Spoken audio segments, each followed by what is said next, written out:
आज की कक्षा में हम अपनी पुस्तक साहित्य सौरभ का सेमेस्टर 2 का काव्य साहित्य का एक पाठ जो हमने पिछली कक्षा में शुरू किया था, बापू के प्रति, हम लगभग पूरा पाठ पढ़ चुके थे और समझ चुके थे। एक आखिरी पद्यांश इस कविता का बाकी था, वही पद्यांश हम आज देख लेते हैं। उससे पहले ये समझ लेते हैं कि आखिर ये पाठ क्यों लिखा गया, किसने लिखा। बापू के प्रति कविता सुमित्रानंदन पंत के द्वारा लिखित है, जिसमें वो राष्ट्रपिता महात्मा गांधी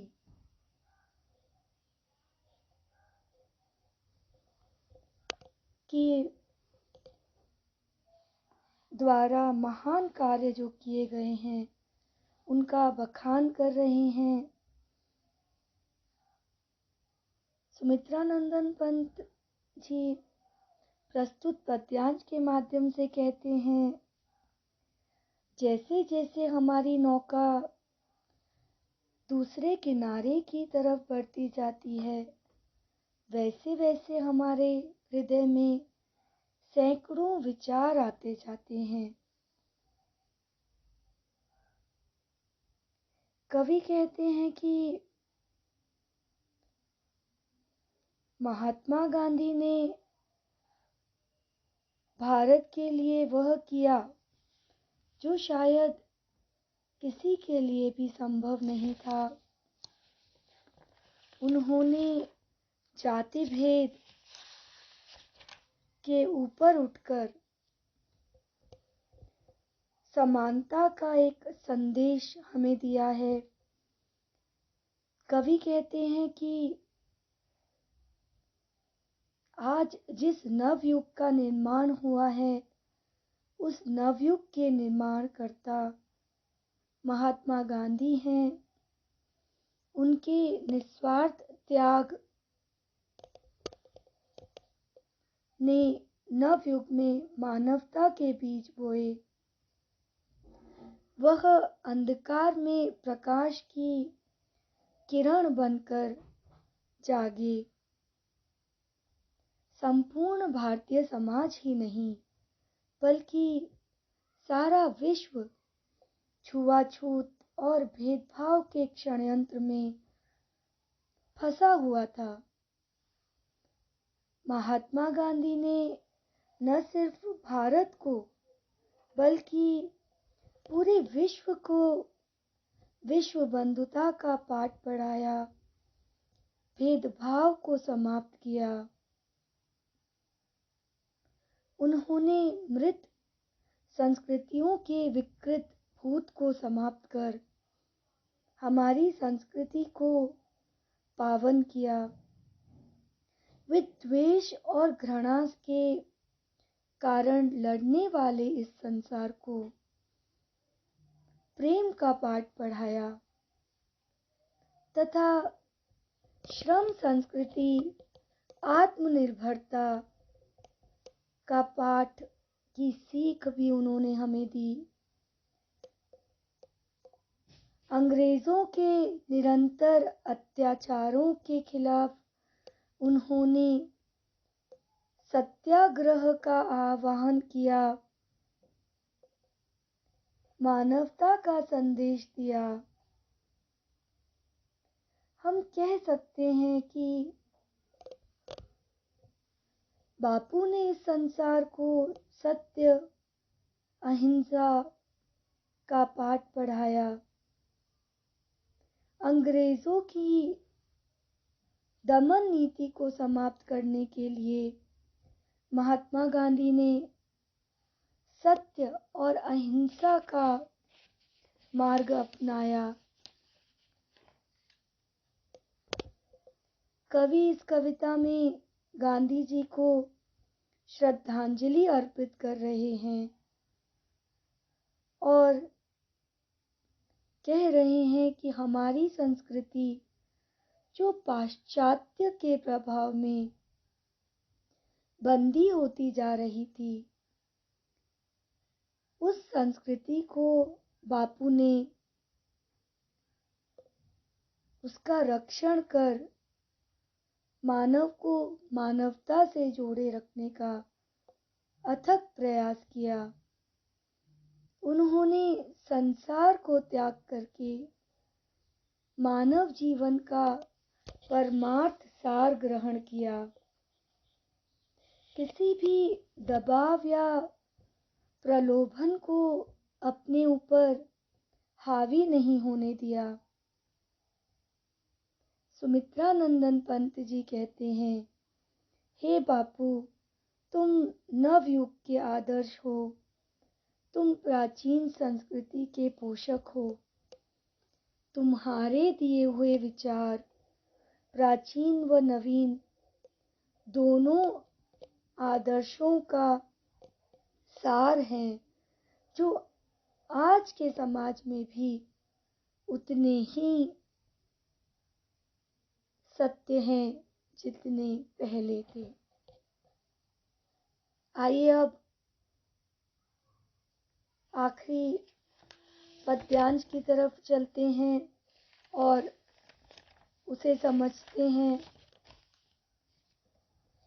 काराथा संस्कृति विगत भित्ति बहुधर्म जातिगत रूप नाम, बंदी जग जीवन भू विभक्त विज्ञान मूढ़ जन प्रकृति काम। आए तुम मुक्त पुरुष कहने, मिथ्या जड़ बंधन सत्य राम। नानृत जयति सत्यम, माँ भय जय ज्ञान ज्योति तुमको प्रणाम। काराथी संस्कृति विगत भित्ति बहुधर्म जातिगत रूप नाम, बंदी जग जीवन भू विभक्त विज्ञान मूढ़ जन प्रकृति काम। आए तुम मुक्त पुरुष कहने, मिथ्या जड़ बंधन सत्य राम। नानृतम जयति सत्यम, माँ भय जय ज्ञान ज्योति तुमको प्रणाम। देखिए, पहले संदर्भ देखते हैं, फिर कठिन शब्द देखेंगे।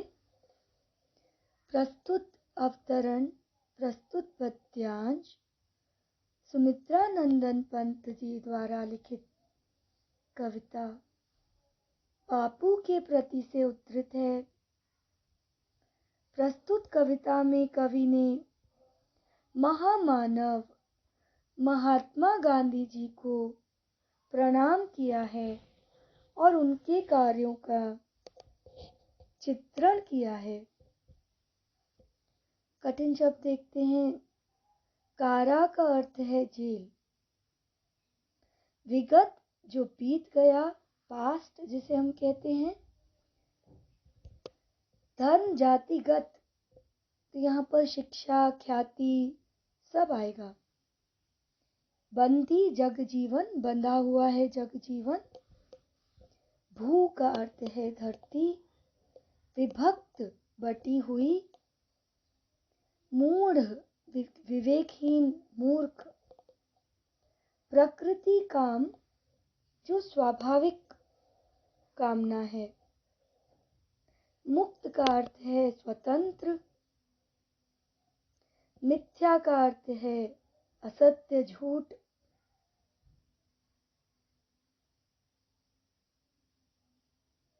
नानृतम न सत्य। जयति का अर्थ है जीत। सत्यम सत्य। माँ का अर्थ है मत। भय भयभीत। ज्ञान ज्योति ज्ञान का प्रकाश। आइए अब इसका अर्थ समझते हैं हम।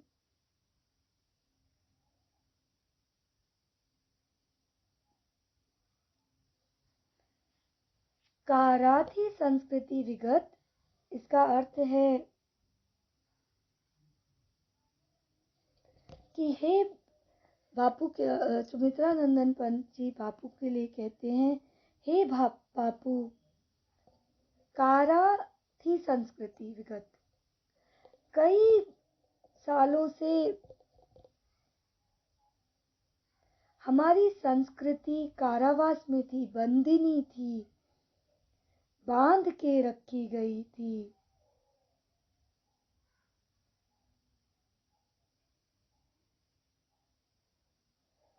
विदेशियों की इच्छानुसार संचालित थी, अंग्रेजी शासन के अधीन थी। भित्ति, भित्ति का अर्थ है दीवार। भित्ति बहुधर्म जातिगत रूप नाम, ये दीवार जो बहुत सारी धर्म और जाति की है, इस दीवार रूपी बंधन में हम घिरे हुए थे, धर्म नाम के, जाति नाम के, शिक्षा के, रूप के, ख्याति के, नाम के। इस दीवार से हम बंधे हुए थे। बंदी जग जीवन, संसार का सारा जीवन इसमें बंदी था। भू विभक्त, धरती बटी हुई थी। विज्ञान मूढ़, अर्थात विज्ञान ने जिस विवेकहीन बना दिया था, विज्ञान से विवेकहीन लोग हो गए थे, जो प्रकृति को अपने अनुसार चलाना चाहते थे, जो कि असंभव है। आए तुम मुक्त पुरुष कहने, मिथ्या जड़ बंधन सत्य राम। ऐसे में तुम मुक्त पुरुष, स्वतंत्र पुरुष बनकर आए और तुमने इस जड़ बंधन को खोलकर, इस व्यर्थ, मिथ्या का अर्थ है व्यर्थ, बंधनों को खोलकर जन जन में संदेश फैलाया कि एक ही सत्य है। सत्य राम का मंत्र गुंजित किया। लोग किस में बंदी थे? क्षेत्रवाद में, जातिवाद में, भाषावाद के आधार पर बंदी थे और जमीन बटी हुई थी। जमींदारी प्रथा थी उस वक्त भारत में। भारत छोटे छोटे राज्यों में बटा हुआ था, तो उसी जातिवाद, उसी क्षेत्रवाद के कारण हमारे भूमि, हमारी धरती बटी हुई थी। ना नृत जयति सत्य, अर्थात न सत्य की जीत होगी, जीत होगी तो सिर्फ सत्य की होगी। माँ, माँ मतलब मत, भय मतलब भयभीत हो, अतः डर त्याग दो, भय त्याग दो। कोई भी आ जाए, परंतु असत्य की जीत सत्य पर कतई नहीं हो सकती। जय ज्ञान ज्योति, उन्होंने बापू को ज्ञान ज्योति कहा है। मैं तुमको प्रणाम करता हूँ। कवि कहते हैं, भारतीय संस्कृति पिछले कई वर्षों से परतंत्र थी, कैद थी। यहाँ के लोग धर्म, जाति, शिक्षा, ख्याति, रूप, नाम आदि बहुत सी दीवार रूपी बंधनों में कैद थे। अर्थात यहाँ का सारा जनजीवन ही कैद था। यहाँ की धरती क्षेत्रवाद, भाषावाद जैसे कई आधारों पर बटी हुई थी। विज्ञान के प्रभाव में आकर यहाँ के लोग विवेकहीन होकर प्रकृति का उपयोग अपनी इच्छा के अनुसार करना चाहते थे। ऐसे में तुम मुक्त पुरुष बनकर आए। तुमने इस जड़ों को, इन बंधनों को खोलकर सत्य राम का मंत्र गुंजारित किया। तुमने समस्त मानव जाति को सत्य की असत्य पर जीत का संदेश दिया। डर त्याग दो, अहिंसा को अपनाओ, यह पाठ पढ़ाया। हे महामानव, तुम्हें कोटि कोटि प्रणाम। इसी के साथ हमारा यह पाठ यहीं व्याख्या यहीं समाप्त होती है। इस पाठ पर कुछ प्रश्न बनते हैं, जैसे विकसित संस्कृति में कौन सी दीवारें थीं? तो आप लिख सकते हैं कि भाषावाद, जातिवाद, क्षेत्रवाद की दीवारें थीं। और एक प्रश्न आप देखिए, कवि राष्ट्रपति पिता महात्मा गांधी को नमन करते हुए क्या कहता है? कवि कहता है कि तुम्हारे शरीर में मांस और रक्त का अभाव है, तुम हड्डियों का ढांचा मात्र हो बापू, तब भी तुम उत्तम ज्ञान से परिपूर्ण आत्मा हो। बापू के प्रति कविता का अगर भाव स्पष्ट करेंगे तो यह पूरी कविता का भावार्थ ही लिखेंगे हम इसमें। तो इसी के साथ हमारी यह कविता बापू के प्रति समाप्त होती है। आज की कक्षा में हम एक नई कविता शुरू कर रहे हैं, जिसका नाम है माँ के लिए एक कविता। नाम से ही ज्ञात होता है कि यह कविता माँ रूपी ईश्वर की बनाई सबसे अमूल्य कृति के बारे में है। इसकी रचयिता हैं कात्यायनी। कवि परिचय देख लेते हैं। सबसे पहले कात्यायनी जी का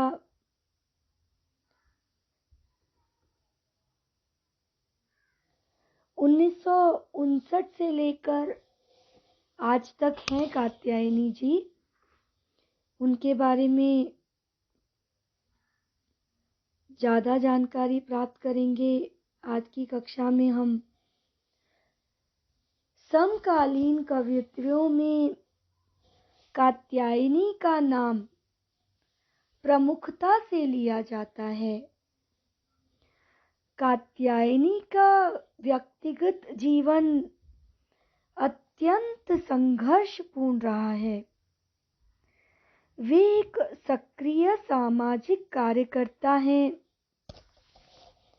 वे आज भी मजदूर संगठनों तथा स्त्रियों से संबंधित मुद्दों पर सक्रिय भागीदारी निभाती हैं। इनका जन्म 7 मई 1959 ईस्वी को गोरखपुर उत्तर प्रदेश में हुआ है। इन्होंने एमए, एमफिल हिंदी की उपाधि प्राप्त की है, पदवी प्राप्त की है। इनकी कविताओं में चिंतन, वैचारिकता और प्रतिबद्धता के दर्शन होते हैं।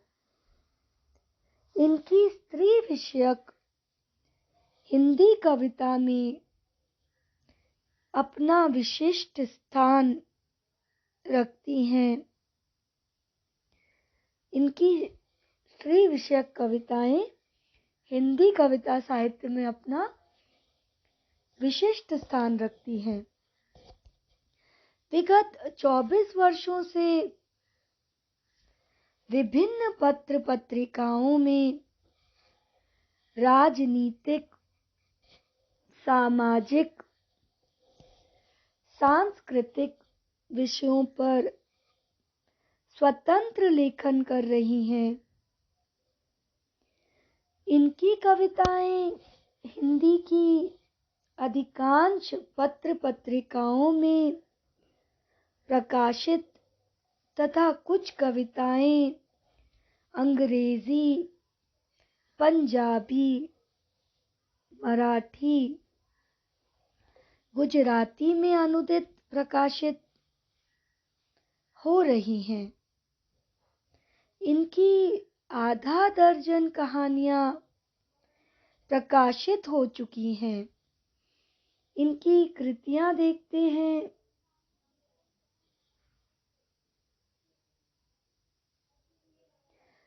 कविता संग्रह है चेहरों पर आँच, 7 भाइयों के बीच चंपा, इस पौरुषपूर्ण समय में। जादू नहीं कविता, फुटपाथ पर कुर्सी, राख अंधेरे की बारिश में, तथा कुछ और इनकी कविताएं हैं। 7 भाइयों के बीच चंपा, रात के संतरी की कविता, चाहत, कविता की जगह, आखेट, कोहरे की दीवार खड़ी है, इत्यादि हैं। इनके द्वारा लिखित निबंध दुर्ग द्वार पर दस्तक, त्रिप्रश्न विषयक निबंधों का संकलन है। आइए अब कवित्री के बारे में कुछ अधिक जानते हैं। कात्यायनी आज की शीर्षस्थ हिंदी कवित्रियों में एक हैं। आपकी कविताएं मुख्य रूप से नारी विमर्श की कविताएं हैं। इसके अतिरिक्त रूसी और अंग्रेजी भाषा में आपकी कविताओं का अनुवाद हुआ है।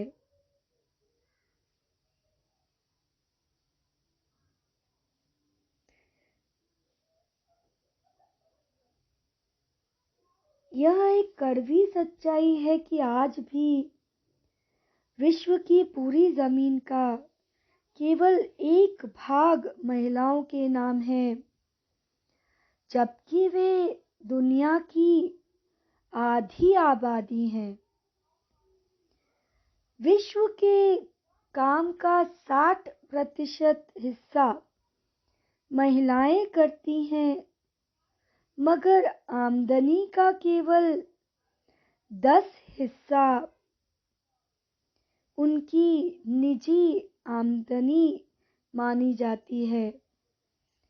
आज भी निरक्षर जनता का 3/4 भाग महिलाओं का है।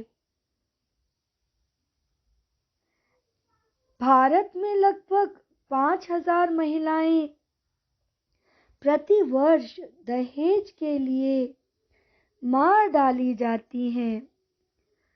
ऐसे समय में जीते हुए अगर कात्यायनी जी अपनी कविताओं का मुख्य बिंदु नारी विमर्श को बनाती हैं, तो यह उचित है।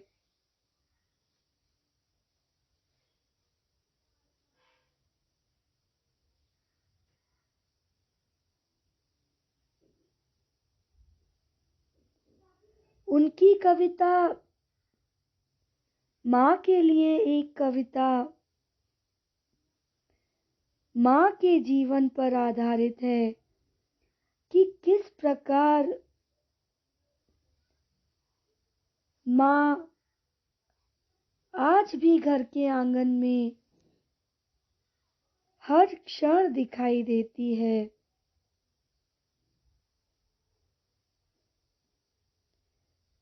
कात्यायनी जी ने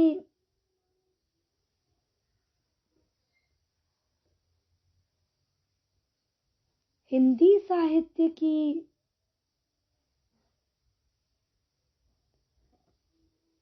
में राजनीतिक, सामाजिक, सांस्कृतिक विषयों पर अनेक लेख, अनेक निबंध लिखे हैं, जो हमें प्रेरणा देते हैं।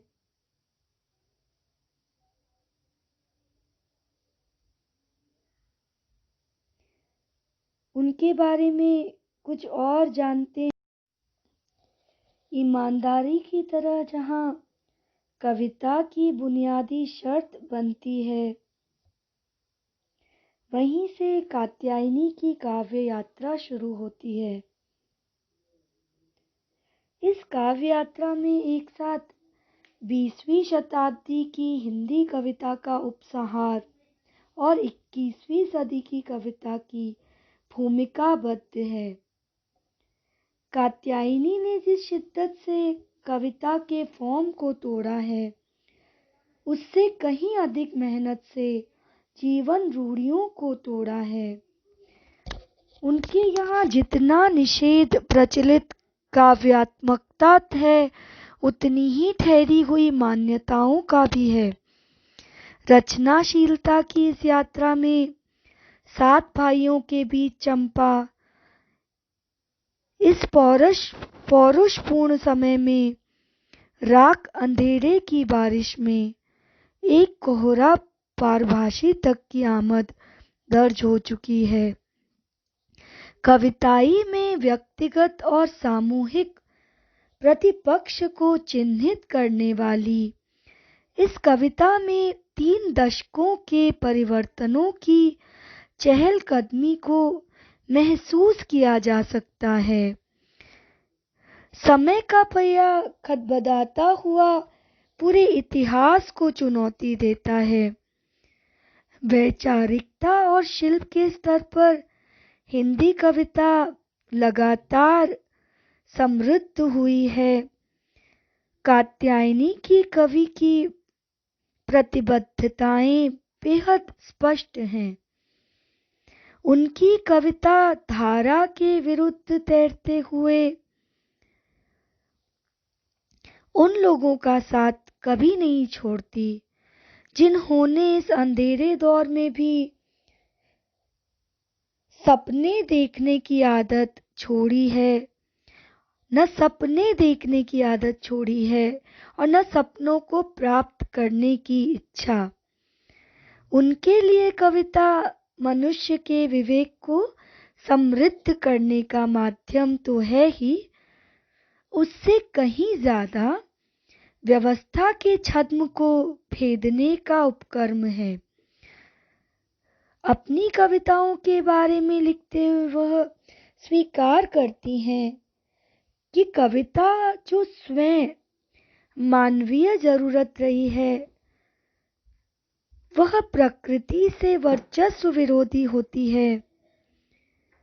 राज्य के रहस्य को भेदने समझने के लिए उनके लिए लिखना संघर्ष के तमाम रूपों में से एक है।